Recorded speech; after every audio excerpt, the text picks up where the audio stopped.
गलत है तो वो आशीर्वाद कैसे दे दे विजय होने की। तो वो एक आशीर्वाद ऐसा देती है, गांधारी माता बोलती है ये तो धर्मः ततो जयः, यानी धर्म जिस तरफ है उसका जय हो। आज मैं भी वही बोलती हूँ, धर्म जिस तरफ है उसका ही विजय हो। देखिए, जेल में रखने से कृष्ण भगवान का पैदा होने से किसी ने रोक नहीं पाया। अज्ञातवास में रह के अर्जुन का तो शूरता कभी कम नहीं हुआ। वनवास में जाने के बाद भगवान श्री राम और भी स्ट्रांग हो गए, लोक कल्याण के लिए ही काम कर रहे थे। तो जब जब इस दुनिया में किसी को लगता है कि हम भगवान से पावरफुल है, हम इंसान नहीं है, हम सब कुछ कंट्रोल कर सकते हैं, सारे एजेंसीज को कंट्रोल कर सकते हैं, तब एक प्रिंसिपल ऑफ नेचुरल जस्टिस करके कुछ रहता है, प्राकृतिक न्याय, ज़रूर वो आगे आएगा। कल को बीजेपी के सरकार जिस तरह से तानाशाही कर रही है इस देश के साथ, पक्का वो न्याय आगे आएगा। तो मैं आज भी वही बोलती हूँ, हम ईडी में जाएंगे, वो आप जहाँ जहाँ बुलाएंगे वहाँ जाएंगे, क्योंकि हम मानते हैं कि हमारे साथ सत्य है, न्याय है।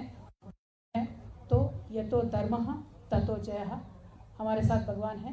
Thank you so much. जय तेलंगाना, जय भारत।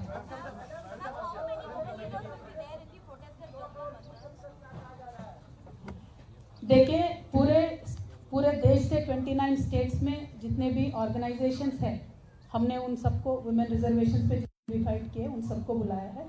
लकीली उन सब ने एक्सेप्ट भी किया है। तो at least 500 to 600 people will sit on the hunger strike, but the attendance will be much more. More than 6,000 people have confirmed that they will join us. More than 18 parties have confirmed that they will join in the protest.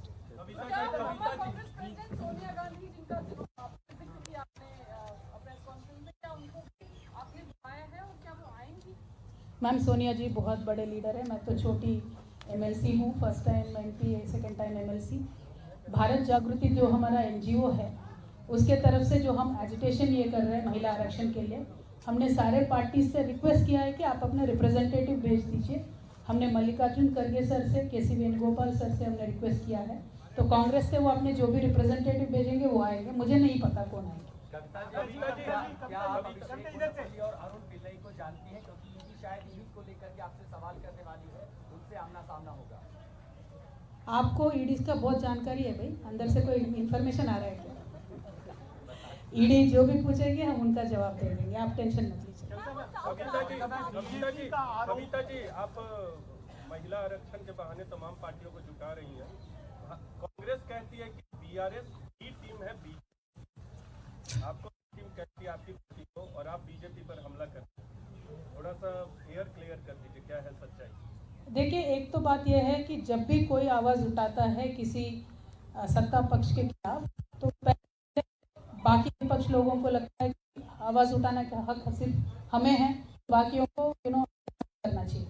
तो Congress party का ये आदत है, कोई भी आवाज़ उठाता है बीजेपी के खिलाफ तो मीडिया भी बोलते हैं ये B टीम है, C टीम है।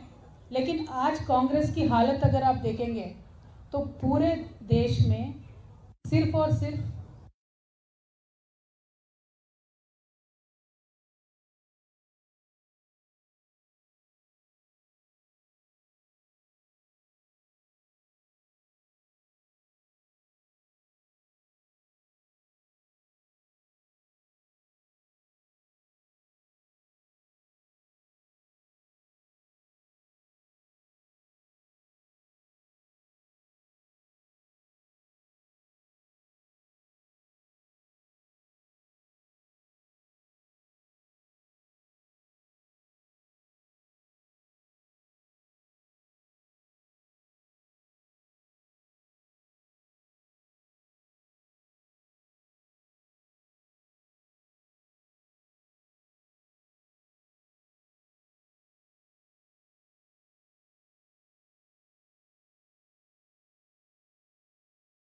होगा, एक बहुत powerful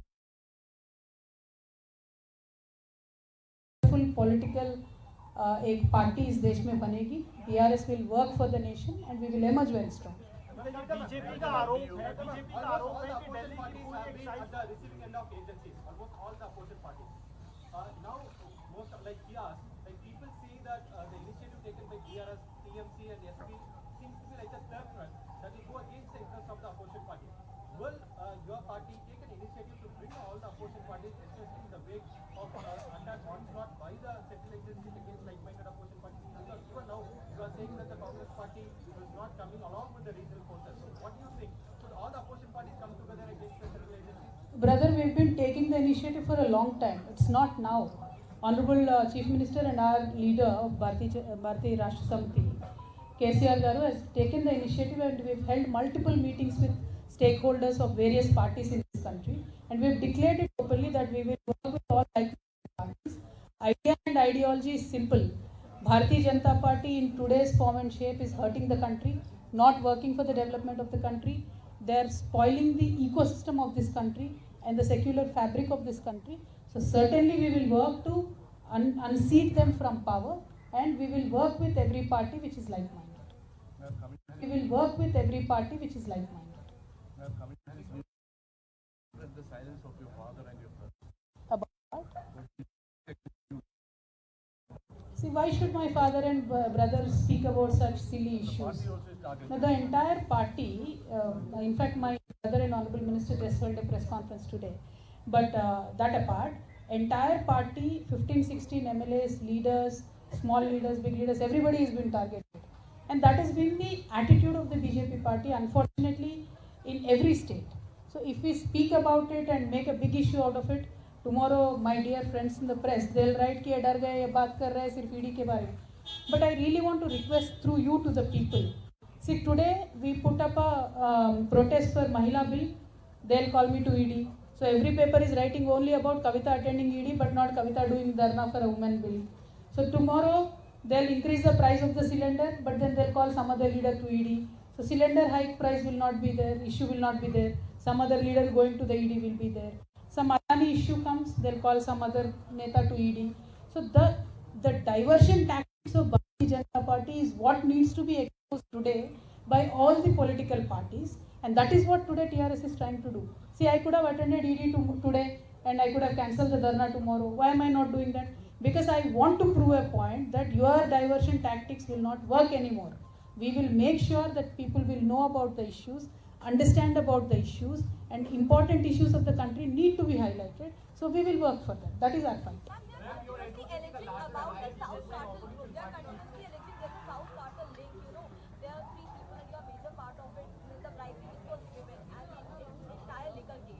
See, all I am trying to tell you is this. Bharatiya Janata Party and its leaders will set up a narrative. Then they'll look for characters. Okay? So that has been the agenda, that has been the strategy from day one. Not only me, every politician, every political party or every business house which does not subscribe to their ideology, that is what they have done. They'll come up with their own narrative. They'll try to fix me up in one or the other roles. And they are calling me various names. Let them call. Let the people decide. We will cooperate with them. And you are a larger alliance between opposition parties. Where does the Congress party stand in that alliance? Do you think that if required, you will, speak with them, or they'll approach you? What is the stand, or what is the status of Congress party in your idea of opposition? I'm just adding to that कि कांग्रेस हमेशा कहती है कि हमारे बिना कोई भी Alternate possible नहीं है. हम ही एक ऑल्टरनेट फॉर्स है, हमारे बिना कोई अलायंस पॉसिबल नहीं है. क्या धारणा से सहमत है? देखिए, कांग्रेस कहाँ पे खड़ी है वो तो कांग्रेस से ही पूछना पड़ेगा, वो मुझे नहीं मालूम. लेकिन हम जहाँ पे खड़े हैं, हम जहाँ से अलग देख रहे हैं, हम समझते हैं कि सारे ऑपोजिशन को एक साथ आना चाहिए. उसमें कोई दो राय नहीं है. अब कांग्रेस की जिम्मेदारी देश के प्रति क्या है वो कांग्रेस डिसाइड कर ले. कांग्रेस को अगर आज भी लगता है कि उनके बगैर कुछ नहीं हो सकता है तो वो एक बार फैक्ट चेक कर ले. क्योंकि 4000 एमएलएस में से आज कांग्रेस के पास सिर्फ 600 एमएलएस है. What is that number? Where is their number? Today in Tamil Nadu they are in a Gadbandhan Sarkar, but they have only 17 MLAs. In Bihar they have in Gadbandhan Sarkar.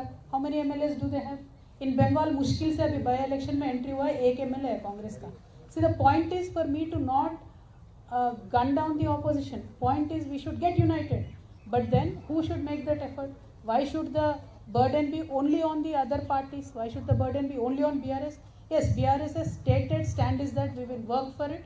We are working for it. That is why we recently held a rally in Khammam where many CMs came. We are going to hold another rally in April where again various other leaders will come. Our efforts are on. So our efforts are on, but what about Congress's sincerity, Congress's efforts, and when will they shed their arrogance and come to reality? They will have to decide. I can't comment. Ma'am, Congress अगर approach करती है तो आप election open है उसके लिए सरकार 33% आरक्षण देने के बजाय 33% सीटें बढ़ा सकती है क्योंकि लोकसभा बड़ी हो गई है. अगर इस तरह का प्रस्ताव आता है तो आपका स्टैंड क्या होगा? देखिए, मैं क्या बोलती हूँ, किसी भी तरीके से कुछ भी तरकीब किया जा सकता है। अगर महिला आरक्षण की बिल की बात हो, टेबल किया जाए, तो रातों रात हमारे यहाँ इतने सारे साइंटिस्ट हैं, इतने सारे सोशल साइंटिस्ट हैं who can give us multiple solutions. लेकिन उस बहाने बिल को ना रोके, बस हमारा वही बात है। हमारे लीडर, बीआरएस के लीडर केसीआर साहब ने भी ये ऑल्टरनेटिव दिया है कि अगर आपको लगता है महिला आरक्षण 33% देने से किसी का नुकसान हो रहा है, तो सीटें बढ़ा दिए जा सकते हैं, बाद में भी 1/3 रिजर्व कर सकते हैं सीट्स, उसमें कोई दो राय नहीं है।